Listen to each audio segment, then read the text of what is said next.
Carney defends Liberal candidate Paul Chiang over a Chinese bounty, but Carney's commitment to the CCP might undo him. This is the Great White North Report. I'm in love with the system. Never going home. I'm in love. Alright, so it turns out that one of the Liberal candidates in Toronto decided it was a good idea to call for the kidnapping and handing over of his Conservative opponent in his riding to the Chinese consulate and claim a $1 million reward or whatever the hell it is. What an idiot. So a Toronto area Liberal candidate broke the law by suggesting people turn in a Conservative now running in a nearby riding to the Chinese consulate and collect a bounty. This isn't foreign interference, I don't know what is. So foreign actor interference, including instances of transnational repression, continues to be a pervasive threat in Canada, said a Mountie spokesperson, Christine Kelly. The RCMP is looking into the matter, however, no specific details can be provided. So Carney, of course, is supporting this guy still. Even though he's facing calls to drop Paul Chiang as the party's candidate in the Markham-Unionville, which is a heavily Chinese town. When my aunt lived there 30 years ago, it wasn't like that. Now there's tons of them. Carney called the comments deeply offensive, but said Chiang will remain a candidate. Oh, what universe is that a good idea?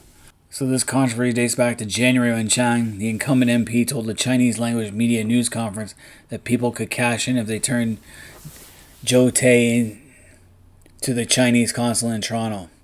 At the time, Tay was seeking the party's nomination in Chiang's riding. He is now running for the Conservatives in suburban Toronto battleground riding of Don Valley North. That's because the Hong Kong police issued a bounty and arrest warrant for Tay worth 1 million Hong Kong, roughly $184,000, and other China democracy advocates. Tay is also the co-founder of Canada-based NGO Hong Konger Station and runs a YouTube channel that promotes democracy and free speech. So this idiot Chiang said if you kidnap him and turn him into the Chinese consulate, you'll get $184,000. So obviously, Chiang was all for Kovrig and Spavor being held by the CCP. He is in league with the CCP, this Chiang guy is. You don't say that, outlaw, because this is the way authorities in Beijing target vocal critics based abroad. Foreign Affairs Minister Melanie Joly denounced the bounties.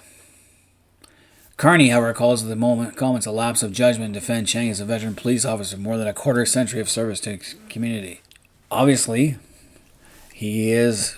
So after Carney defends Chiang, so the calls for him to step down got louder, and he eventually had to withdraw from the race. So now the Liberals are scrambling to replace him, and it's going to give Tay an added boost in Don Valley. I don't know what universe this guy thought. He's supposed to be a former police officer. He's acting more like one of those goons from the CCP. Carney said Chiang could stay on after apologizing for his deeply offensive comments and terrible lapse of judgment. I think Carney has a terrible lapse of judgment. He didn't think he'd get caught for that one. So he's stepping down. Yeah, he's a person of integrity for claiming the bounty. Yeah, he won his riding in 2021 and he served his community with his fullest commitment to keeping people safe. Right.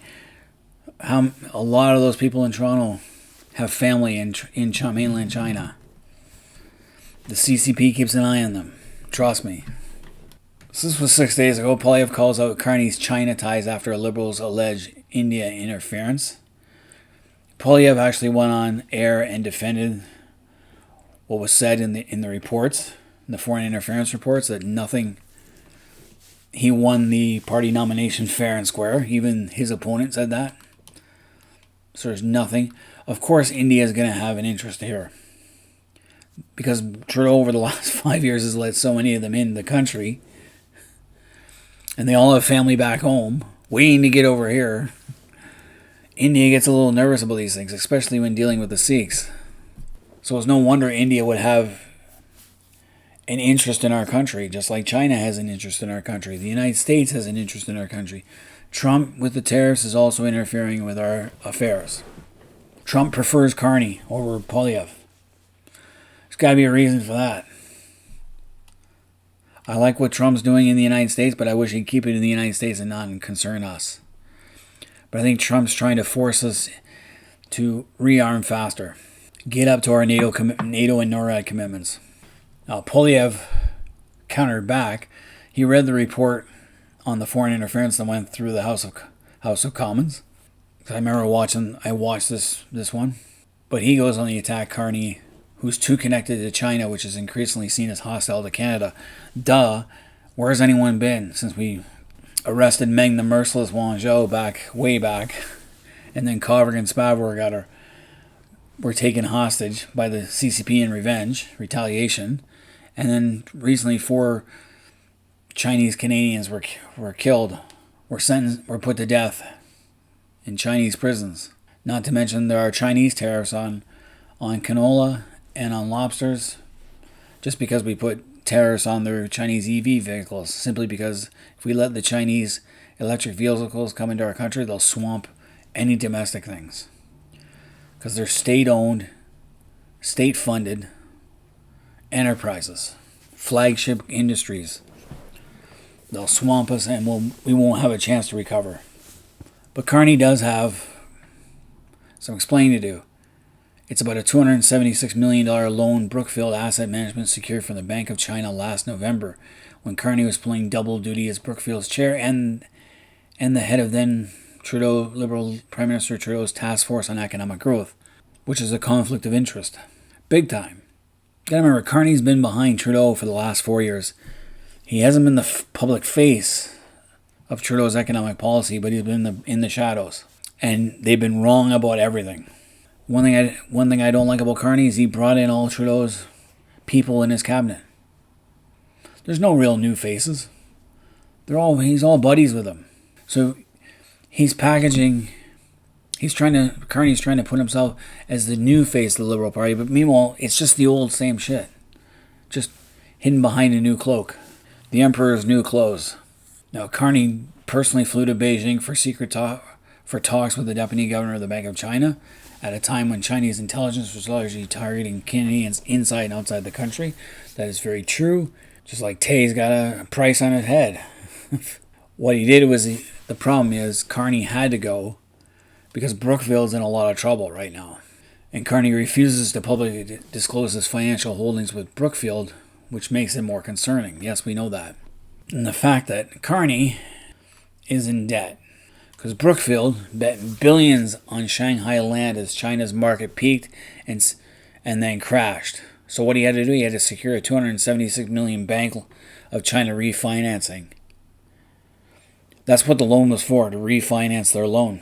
They invested all this money into China, into their housing market, which crashed spectacularly because they didn't do their due diligence and research. And now they have to pay a loan. And they couldn't get a Western bank to refinance this loan or give them money because no one's going to take that risk. Only the Bank of China will take that risk and give them money. It's debt trap diplomacy right there. So Carney owes them favors. That's not good for a Canadian Prime Minister to have. So over $3 billion in politically sensitive investments with Chinese state-linked real estate and energy companies, along with substantial offshore banking presence. One of its major real estate ventures, a $750 million entry into high-end Shanghai commercial property in 2013, involved a Hong Kong tycoon affiliated with the CCP. So Brookfield under Carney secured hundreds of millions of dollars in loans from the Bank of China to refinance its Shanghai commercial land holdings. Basically, this loan at 4% interest is part of it. So Brookfield invested heavily into China. The Chinese market has collapsed, more or less. You can't trust the Chinese numbers because they're top-down. The Central Planning Committee sets the quotas that every province has to make. The provinces then take those numbers, they send it down to the local counties, and it goes all the way down to the village. It's a top-down approach. You have a certain goal to meet. If you don't meet your quotas, then you don't get funding. So what do a lot of them do? They fudge their numbers to make it seem like they're producing or overproducing. To tell them you're not producing is not a good idea because then you lose your funding. Remember, everything is subsidized by the state. In China, electric cars, you'll see fields of electric cars not being sold. They're making them, but they're not selling them just so they get their subsidy. So it's not a good idea to invest in China. You cannot trust the economic numbers. This article goes on to state more about it. So one of the investigative journalists, Sam Cooper, revealed that Carney's ties to Chinese economic interests run deep. During his time with the Bank of England, Carney facilitated significant financial dealings between the UK and China. Also pointing out the Liberal Party is heavily influenced by Chinese economic interests, which is true. Trudeau has always been a China lover. During the pandemic, he didn't point the finger at China, which is where it all started. He didn't try hard enough for Kovrig and Spavor. Trudeau didn't do enough. And right now, Carney's not doing enough. We have a Chinese company buying oil from Suncor at our port. Meanwhile, they've tariffed our canola and lobsters. So Carney's also a member of WEF, World Economic Forum, which China is also a part of. And Carney is all about initiatives of net zero emissions. So this is going to be you can predict what Carney's future trade, economic, climate, and social policies, if elected into a seat of power, will be.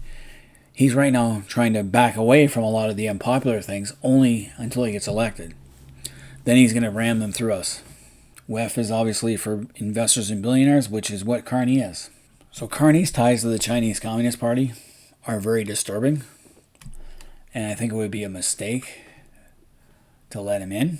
And if you listen to him talk, his speeches and that, he's not a very articulate guy, considering how smart he's supposed to be. I think Carney would be bad for our country, because he already has proven to be terrible for our country. Look at the last 5 years, since the pandemic. How much inflation has jumped, how much debt we're in. Nothing the Liberals have done has worked. So any Canadians out there, let me know what you guys think about Carney, apparent ties to China. Leave comments in the comment section. Until next time, this has been the Great White North Report.